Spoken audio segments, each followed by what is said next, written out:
कहानी कहानी विक्रमादित्य जाते हैं, बरगद के पेड़ पर एक लाश को उतारते हैं, अपने कंधे पे रखते हैं। तो लाश ने विक्रमादित्य को कहानी सुनानी शुरू की कि एक गांव में एक आचार्य जी रहते थे, उनकी बड़ी खूबसूरत बेटी थी और उनके 3 शिष्य थे और तीनों उस लड़की को बहुत प्यार करते थे और तीनों बड़े योग्य थे। आचार्य जी को भी लगता था कि यार योग्य तो तीनों है, लड़की को भी लगता था कि योग्य तो तीनों है, तो शादी किससे करूं? बाप और बेटी दोनों बड़े कंफ्यूज थे कि विवाह किससे किया जाए।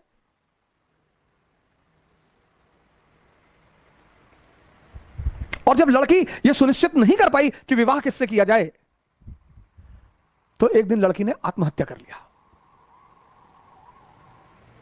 अब जब लड़की ने आत्महत्या कर लिया, तीनों बड़े निराश हुए,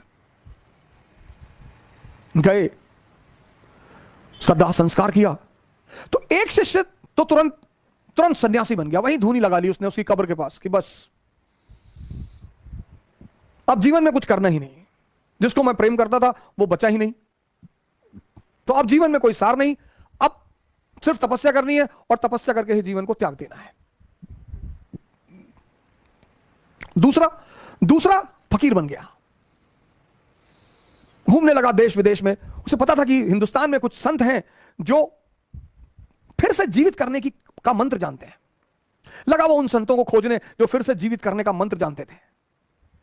तीसरा जो उसमें था, वो डेली जाता था, उस मृत शरीर पे मसाला लेप लगाता था, साफ करता था, फिर उसे वहीं रख देता था।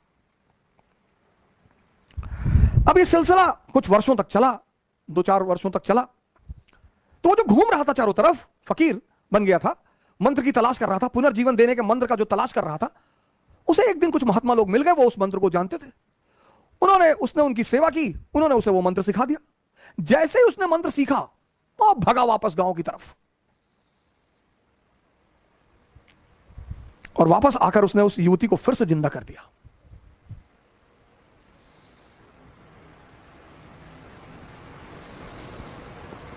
जब उसने फिर से जिंदा कर दिया, तीनों दावेदार फिर खड़े हो गए और अब तो युवती और सुंदर हो गई।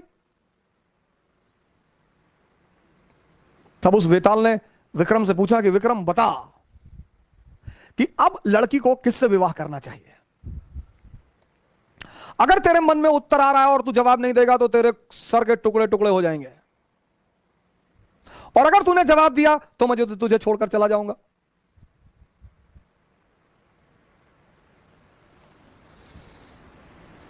वेताल ने कहा कि अगर तेरे मन में जवाब आ रहे हैं, और ये नेचुरल प्रकृति है, हमारे सामने जब भी कोई परिस्थिति होती है, एक जवाब मन में आता कि ये कर ले यार, नेचुरल प्रकृति है, नेचुरल जवाब आना ही है।